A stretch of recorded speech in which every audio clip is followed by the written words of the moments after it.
अध्यात्म की इस अद्भुत अंतर यात्रा पर हम चल रहे हैं।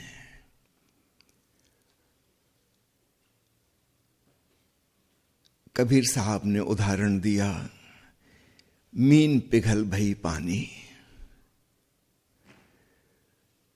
मछली का पिघलना हमारे लिए थोड़ा कल्पना करना मुश्किल है। हम और अच्छा उदाहरण खोज सकते हैं। समझो एक सरोवर है और तेज ठंड पड़ रही है और कुछ हिस्सा जम के बर्फ हो गया। समझो घड़े का शेप उसने ले लिया। ऐसा प्रतीत होने लगा कि ये जो बर्फ का घड़ा है ये कुछ अलग थलग है, किंतु वास्तव में तो अलग थलग नहीं है। फिर मौसम बदल गया, गर्मी आ गई और बर्फ का घड़ा पिघल गया। वास्तव में ना कहीं से कुछ आया ना कहीं से कुछ गया। सिर्फ अपीयरेंस, सिर्फ आभास ऐसा हो रहा था कि कुछ अलग है, वास्तव में अलग नहीं था।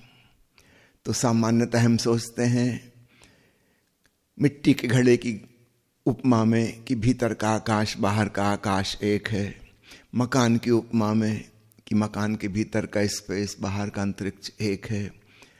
पर और भी अच्छा होगा अगर हम ये समझें, बर्फ का घड़ा पानी में ही है, भीतर भी पानी है और वो खुद भी पानी है। यह उपमा ज्यादा उचित होगी। तो हम अपने आप को जो भिन्न और पृथक समझने लगे सारे जगत से, वो कुछ ऐसी ही भ्रांति है कि बर्फ का घड़ा सोचने लगे कि मैं सागर से अलग थलग मेरी सत्ता है। अहंकार पैदा हो जाए कि मैं कुछ हूं और सिद्ध करने की कोशिश करने लगे मैं कुछ विशिष्ट हूं। वास्तव में वह अलग से कुछ है ही नहीं, वही पानी है। और इस सागर में जितने घड़े हैं सबकी सच्चाई वही है। कोई जानता है कोई नहीं जानता है, लेकिन सत्य में कोई फर्क नहीं पड़ता। हर व्यक्ति हर प्राणी वही है। इस बात का ख्याल ही हमें अचानक आकाश भाव में स्थिर कर देता है। हम जिसको अपना शरीर समझ रहे हैं, माटी की काया, और अच्छा हो उसकी बर्फ की काया समझें। वह भी उसी ऊर्जा का घना रूप है। उसी ऊर्जा के सब भिन्न भिन्न रूप हैं। शकल सूरत अलग, नाम अलग, गुण अलग। एक ही ऊर्जा का सारा खेल है। किसी ने पूछा है कि क्या मैं ईसोटेरिक साइंस जो गुह्य विज्ञान है उसकी खोज में लगा हुआ अपना समय गंवा रहा हूं, इनर स्पेस की खोज में, गुह्य विज्ञान का सहारा। ओशो ने कहा कि निश्चित रूप से तुम व्यर्थ समय गंवा रहे हो। इनर स्पेस को तुम सीधा ही जान सकते हो। ये बीच में एसोटेरिक साइंस, ये गुह्य विज्ञान कहां से आ गया? यह बिल्कुल अनावश्यक है, व्यर्थ की बकवास है। ये जो गूढ़ बातें हैं धर्म के नाम पे प्रचलित रही हैं, चमत्कार जैसी लगने वाली रहस्यमयी बातें जिनको कोई जान नहीं सकता, जिनको कोई समझ नहीं सकता, बस बातें ही बातें हैं। उनमें बहुत लोग उलझ जाते हैं। वो समझते हैं कि हम सत्य के जिज्ञासु हैं, बड़ी खोज में लगे हुए हैं, और वो ऐसी मनगढ़ंत बातों में उलझे जिनका कोई अंत नहीं आ सकता। क्योंकि कोई सच्चाई हो, कुछ वास्तविकता हो तो उसका अंत भी आए, कुछ पता भी चले। पूरी मनगढ़ंत काल्पनिक बातें हैं, उसका कोई और छोर कभी होने वाला नहीं। तुम लगे रहो पूरी जिंदगी, कई जिंदगी लगे रहो, कुछ भी हासिल नहीं होगा। और न जाने कितनी किताबें लिखी जाती हैं। जिस व्यक्ति ने पूछा है सवाल, उसका मुख्य बिंदु था 20वीं सदी की शुरुआत में 19वीं सदी के अंत में थियोसॉफी नाम की एक बहुत बड़ी संस्था अंतर्राष्ट्रीय स्तर पर उभरी थी। उन्होंने इतना साहित्य पैदा किया, बड़ा आकर्षक, सच्चाई 0%, बस कपोल कल्पना की बातें। एक मास्टर KH बहुत फेमस हुए थे, उनका पूरा नाम था कूठ्यूमी। अब कौन है कूठ्यूमी, इसका मतलब क्या है, कहाँ है, किसी को कुछ नहीं पता, बस किताबों में है, वास्तविक तो कहीं नहीं। कोई अदृश्य लोक से संदेश भेजते हैं मास्टर कूठ्यूमी। थियोसॉफिस्टों की मीटिंग चलती थी, सब आंख बंद करके बैठ के इंतजार कर रहे हैं कि कूठ्यूमी का संदेश आएगा। फिर अचानक एक कागज लहराता हुआ गिरता था, वो पत्र था, उसको खोल के पढ़ा जाता था, उसमें संदेश है। उन पत्रों का संग्रह किया जाता था, बहुत कीमती बातें, जैसे परमात्मा का संदेश आया हो।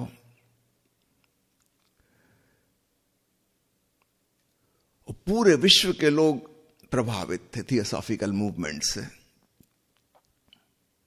हर देश के, हर भाषा के, हर जाति के लोग। जय कृष्णमूर्ति की ट्रेनिंग उसी संस्था के अंतर्गत हुई। छोटे बच्चे थे तब से। अब जरा सोचो उस बच्चे पे क्या गुजरी होगी। 8-9 साल का बच्चा खेलना कूदना चाहता है अपनी उम्र के संग वालों के साथ, ये स्वाभाविक वृत्ति है। अब उसको वहां से उठा लिया गया। माँ बाप बहुत प्रसन्न हुए कि अंग्रेज लोग ले जा रहे हैं। माँ बाप बहुत गरीब, दक्षिण भारत के। कृष्णमूर्ति 8वें बच्चे थे उनके, गरीब परिवार। 8वें थे इसलिए नाम उनका कृष्ण पड़ा। भगवान कृष्ण भी 8वें संतान थे। माता पिता बहुत प्रसन्न हुए कि अंग्रेजों ने उनके बच्चे को चुन लिया है।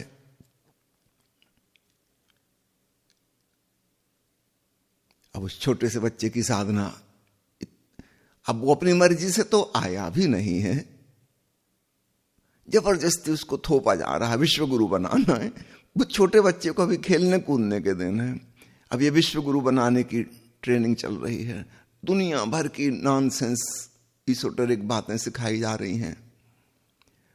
सुबह 3 बजे से उठ के शास्त्रों के अध्ययन। उस बच्चे पे क्या गुजरी होगी जरा सोचो।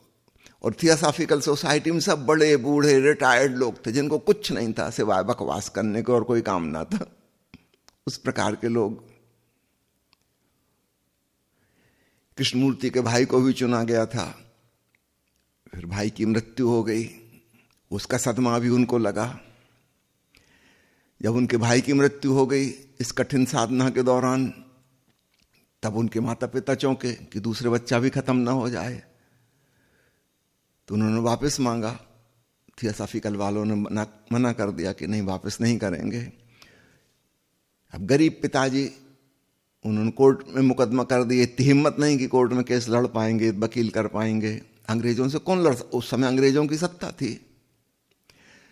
जब भारत में पिताजी जीत गए तो अंग्रेज कृष्णमूर्ति को लेकर इंग्लैंड चले गए। उस जमाने में सुप्रीम कोर्ट यहां नहीं होता था, भारत में सुप्रीम कोर्ट लंदन में होता था। अब वो दक्षिण भारत का एक गरीब आदमी कहां इंग्लैंड केस लड़ने जाएगा। अब कृष्णमूर्ति को यह सब भी पता है कि उनके माता पिता तरस रहे हैं उनको वापस पाने के लिए, और ये लोग नहीं लौटा रहे हैं। वो कानूनी रूप से वो मजबूत हैं, उनके पास धन, पैसा, वैभव, पूरी इंटरनेशनल सपोर्ट है।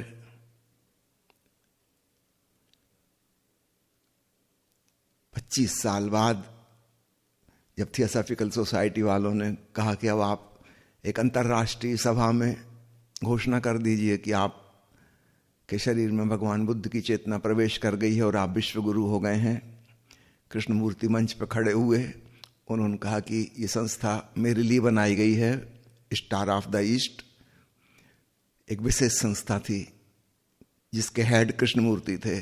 कृष्णमूर्ति ने कहा मैं संस्था को डिसॉल्व करता हूं, मैं इसका प्रमुख हूं, मैं घोषणा करता हूं कि संस्था खत्म होती है।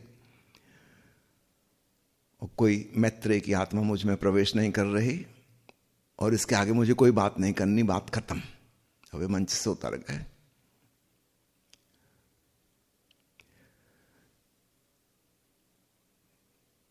बिल्कुल स्वाभाविक ऐसा ही होना था। इतना सताया गया है उनको इन गुरुओं के द्वारा, और दुनिया भर की बकवास सिखा सिखा के जिसका कोई मतलब नहीं। तो इजोटेरिक साइंस के नाम पर उस जमाने में वो चलता था। फिर 1960-70 के दशक में हिप्पी पैदा हुए। फिर एक नया फेज आया न्यू एज करके। अमेरिका में, यूरोप में, सब जगह न्यू एज की फैशन आ गई। उनका भी साहित्य बस इसी प्रकार की इजोटेरिक बातों से भरा पड़ा है, जिनका कोई सिर पैर नहीं। कोई व्यक्ति उसमें कुछ खोजबीन कुछ कर नहीं सकता, सब मनगढ़ंत बातें, कहां से खोजेंगे। तो ओशो ने इस प्रवचन में उपमा दी है कि वो बातें ऐसी हैं जैसे साइंस फिक्शन होते हैं। अच्छी मनोरंजक कहानी होती है, लेकिन उसमें सच्चाई कुछ नहीं है, वो साइंस नहीं है। साइंस फिक्शन पे कई फिल्में भी बनती हैं, कई तो सुपरहिट फिल्में बनी हैं, पर याद रखना वो सिर्फ कहानी है, उससे विज्ञान का कुछ भी लेना देना नहीं है। इसी प्रकार की कहानियां धर्म के नाम पर प्रचलित हो गईं। भारत के एक संत परमहंस योगानंद, उनकी किताब इतनी प्रसिद्ध हुई, दुनिया की लगभग सब भाषाओं में अनुवादित हो गई। हाँ, आप पता कुछ नहीं लगा सकते। उसको पढ़ पढ़ के दुनिया भर के लोग आने लगे भारत, और हिमालय की यात्रा करने लगे और खोज करने लगे कहाँ हैं वो लोग 5000 साल पुराने महाभारत के युग के जो बैठे हुए हैं गुफाओं में, कहाँ हैं वो इजोटेरिक मास्टर्स। योगानंद की जिनसे मुलाकात हुई, कहीं कोई नहीं मिलेगा, सब गप्पबाजी है।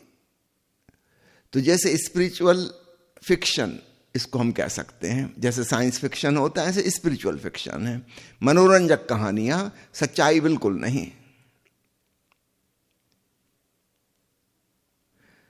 मैं समझता हूं कम से कम 10 लाख आदमियों ने अपनी जिंदगी बर्बाद की होगी योगानंद की किताब पढ़ के, हिमालय में खोज करते करते। कहां है वो योगी? कभी किसी को कोई नहीं मिला। ये वैसे ही मूर्खतापूर्ण बात हो गई जैसे कोई साइंस फिक्शन की किताब को पढ़ के सोचे अब इसके द्वारा कुछ साइंस की खोजबीन हो जाए, इसमें से कुछ भी नहीं निकलेगा, सब झूठ है, मनगढ़ंत कहानी। जैसे अन्य कहानियां लिखते हैं कथाकार, उनको तो कोई मतलब नहीं, जो फिल्म चल जाए, जो उपन्यास बिक जाए वो वैसे ही लिख देंगे।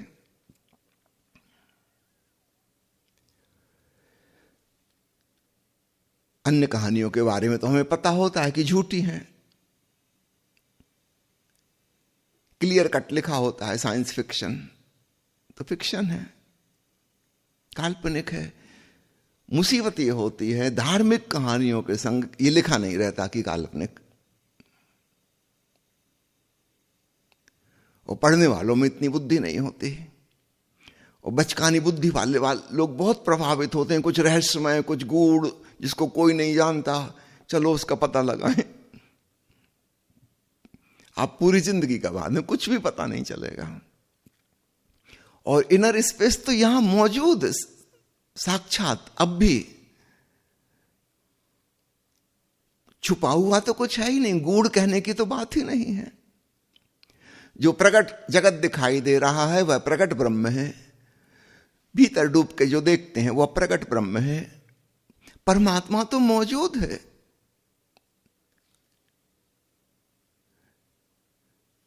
जिस परमात्मा को हम अपने इंद्रियों के माध्यम से जान रहे हैं उसको हम संसार कहते हैं, और जिस परमात्मा के हिस्से को हम बिना इंद्रियों के जानते हैं उसको हम आंतरिक अनुभव कहते हैं। है तो वही दोनों तरफ, कहां कुछ छिपा है, रहस्यमय तो कुछ है ही नहीं। हम ही काल्पनिक विचारों में उलझे हैं और हमने दीवार खड़ी कर ली है और हम उसको नहीं देख रहे जो है। हम अपना कुछ प्रोजेक्ट कर रहे हैं, अपना प्रक्षेपण ही हम देख रहे हैं। निश्चित रूप से वह मिथ्या है, वह झूठ है।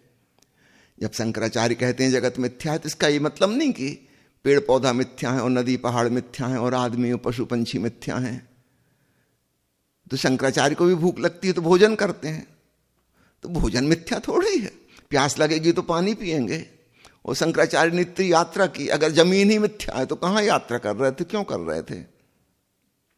नहीं, शंकराचार्य जब कह रहे हैं मिथ्या है तो इसका मतलब नहीं कि भोजन मिथ्या है, कि पानी मिथ्या है, कि भूमि मिथ्या है। ये तो परमात्मा के प्रकट रूप हैं। हां, इस पे हमने जो मानसिक प्रक्षेपण किया है, मेंटल प्रोजेक्शन, हम कुछ का कुछ देख रहे हैं, वो झूठ है। याद रखना, आप की पत्नी, आपका पति, आपका बेटा सत्य हैं, परमात्मा के रूप हैं। लेकिन आपने जो प्रोजेक्ट कर दिया है मेरी पत्नी, ये आपका मिथ्या कल्पना है। मेरा बेटा, मेरा पति, मेरा मकान, मकान झूठ नहीं है, लेकिन जो मेरापन का भाव आपने जोड़ा, ये आपका जोड़ा हुआ है, ये नहीं है।